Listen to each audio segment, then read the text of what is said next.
안녕하세요. 10분 성경의 보통 목사입니다. 오늘은 마태복음 12장으로 한 장 묵상을 나누겠습니다. 혹시 마태복음 12장을 아직 읽지 않으셨다면 영상을 잠시 멈추고 12장을 먼저 읽고 오세요. 마태복음 12장입니다. 12장은 예수님과 바리새인들 간의 논쟁이 주를 이루는데요. 총 4번의 논쟁이 나옵니다. 첫 번째 논쟁은 1절부터 8절까지로 안식일에 밀 이삭을 잘라 먹은 것에 대해서 논쟁하고요. 두 번째 논쟁은 9절부터 21절까지로 안식일에 손 마른 사람을 고친 것에 대해 서로 다른 입장 차이를 보입니다. 이 논쟁 이후에 바리새인들은 14절에서 예수님을 어떻게 죽일지 의논하게 되죠. 논쟁은 여기에서 그치지 않습니다.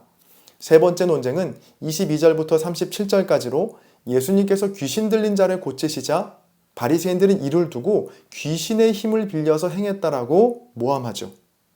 이런 바리새인들의 주장에 어떻게 사탄이 사탄을 쫓아낼 수 있겠느냐며 예수님은 그들을 꾸짖으십니다. 그리고 마지막 네 번째 논쟁은 38절에서 45절까지로 서기관과 바리새인들이 예수님을 찾아와 표적 보여주기를 구하는 장면이 나옵니다.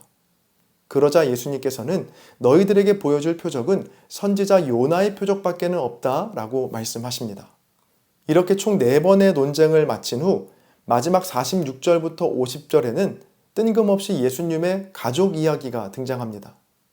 한 사람이 예수님을 찾아온 예수님의 어머니와 형제들을 향해 예수님께 당신의 어머니와 형제들이 왔다라고 말하자 예수님은 선을 그으시며 피를 나누었다고 형제가 아니라 하늘에 계신 아버지의 뜻대로 하는 자가 나의 형제요, 자매요, 어머니라고 말씀하십니다. 마태복음 12장은 그때라는 말로 시작하는데요. 이를 통해 마태복음 11장과 그 맥락을 같이 한다는 걸 알 수 있습니다. 11장에서 수많은 기적을 보고도 회개하지 않은 이유는 바로 기대가 달랐기 때문이라고 말씀드렸는데요. 오늘 말씀에서는 바로 그 다른 기대의 중심에는 자기 사랑이 있다는 걸 알려줍니다. 바리새인이 끊임없이 예수님과 대립하며 예수님을 죽이려 했던 이유는 무엇이었을까요?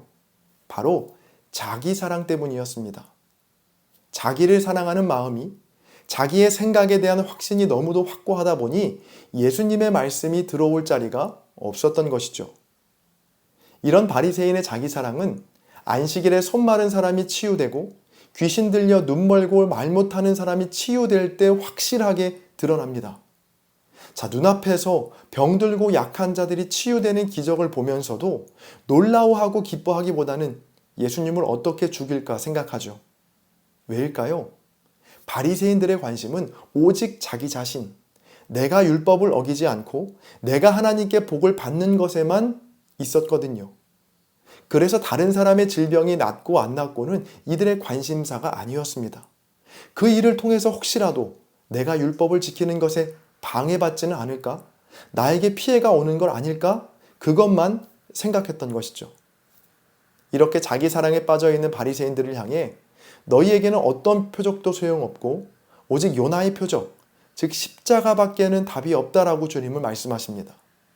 그리고 마지막으로 예수님과 한 가족이 되는 길은 핏줄이 아니라 아버지의 뜻대로 행하는 것에 있다.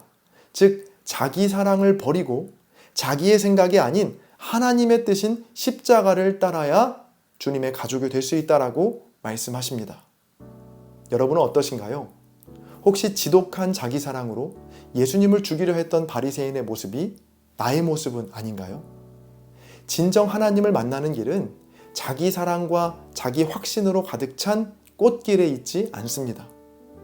도리어 나의 생각과 나를 향한 기대가 모두 무너져 내린 십자가, 그곳에서 우리는 하나님의 뜻을 발견할 수 있고 또 예수님의 가족이 될 수 있습니다. 내 생각과 나의 뜻대로 내 인생이 풀리지 않아 걱정이셨나요? 망가지고 무너진 나의 모습에 실망하셨나요? 어쩌면 지금이 약도 없는 자기 사랑을 고칠 수 있는 기회, 십자가에 감춰진 하나님의 높고 크신 뜻을 깨닫는 귀한 기회일지 모릅니다. 지금은 댓글 작성 시간입니다. 오늘의 영상을 통해 아니면 여러분 각자의 묵상에서 발견한 은혜와 도전들을 댓글에 남겨주세요. 댓글에 적기가 부담스러우신 분들은 좋아요로 한장 묵상에 동참해주세요. 또 공유를 통해 한장 묵상을 홍보해 주셔도 좋습니다. 여러분의 나눔이 누군가에겐 큰 위로와 도전이 될 수 있습니다. 함께 찬양 들으시면서 댓글 남겨주시고요. 저는 다음 영상에서 뵙겠습니다. 감사합니다.